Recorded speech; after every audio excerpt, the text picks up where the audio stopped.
The word alone is defined as having no one else present.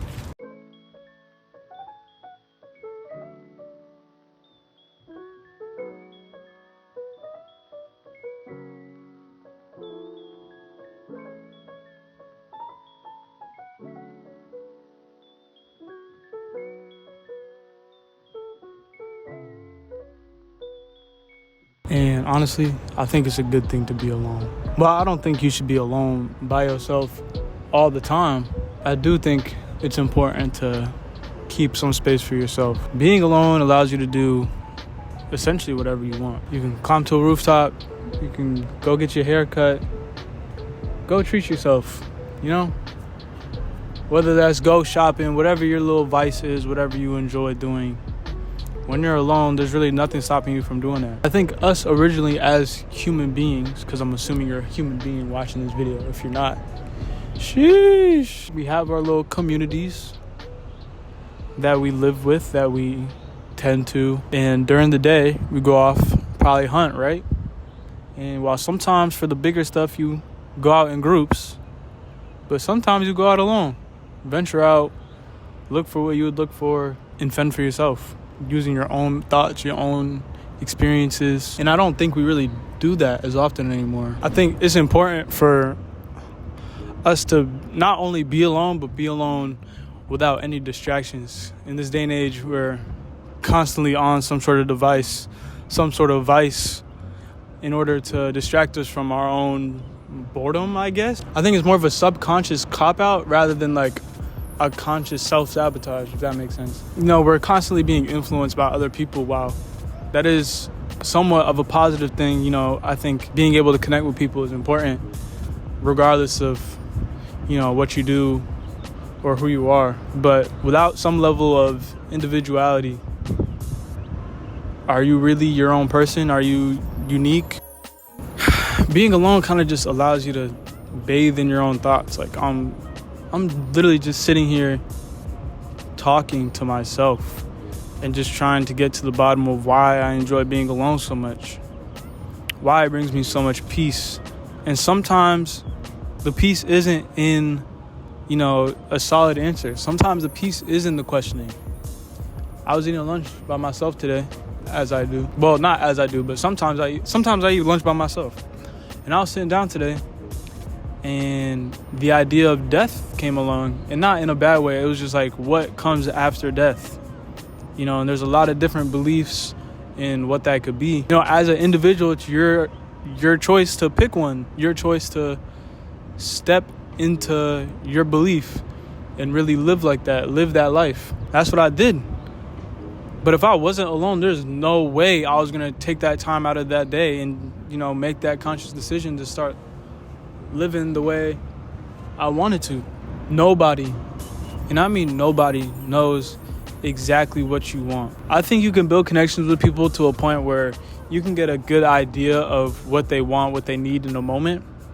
But realistically, who knows you better than you? And if it's not you, you should probably work on that. You should probably, you know what I mean, you got to do some self-work. And that's where being alone comes into play. If you're not able to be sure of yourself, I don't know how you can be sure of anything. For me, it's a constant battle to make sure that I am sure of myself. So that's why I enjoy my alone time, because it's a time for me to really reestablish my goals, my aspirations, and what I want to accomplish. And that gives me a better sense of how I want to move forward. Nobody can stop me. I can dream freely. I can imagine freely. I can essentially take a whole day and turn it into a meditation practice just by being present in every moment.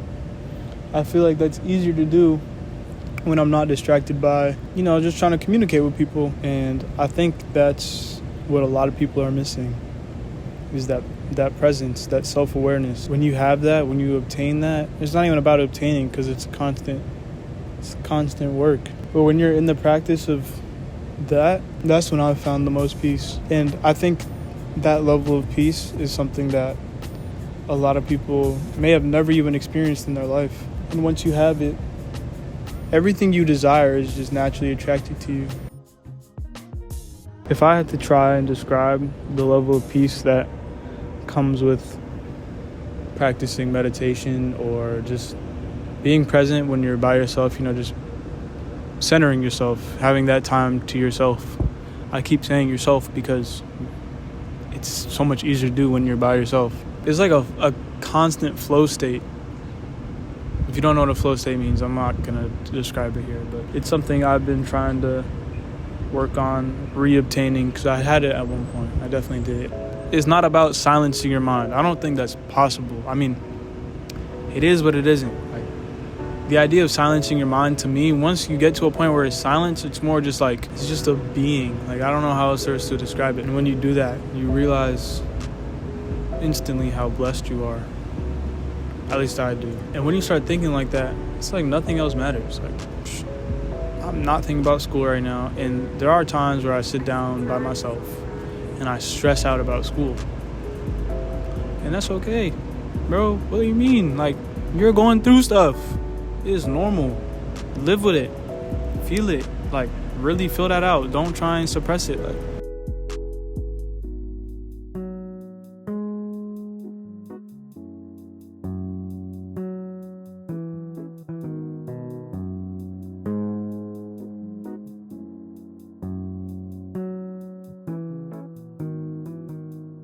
honestly, I don't really believe you're ever alone. I know that's like a complete 180 from what I've just been talking about, but I mean, when you're alone, you really realize like everything it really took for you to get here. All the different people, all the different spirits, whatever you believe in, you know what I'm saying? Like, if you don't believe in any higher power, bro, you know how many ancestors it took for you to get here? Like, you're not alone. Nobody is. I mean, we live in a society, right? Civilization. That implies you're not alone. You can be to yourself physically, but you're not alone. And I think the more you spend time with your physical self away from others, the more you realize that. I'm low-key debating about getting a better camera so like y'all can really see what I'm looking at. Like, this is a whole waterfront. Like, there's a bunch of water in front of me. There's a bridge over there. All these buildings. Like, shit is crazy. Essentially, when you're alone, you're able to find your true authentic self, which is very important. Actually, it might be the most important thing in life is finding yourself and, allowing room for it to grow and evolve. Your mind to evolve.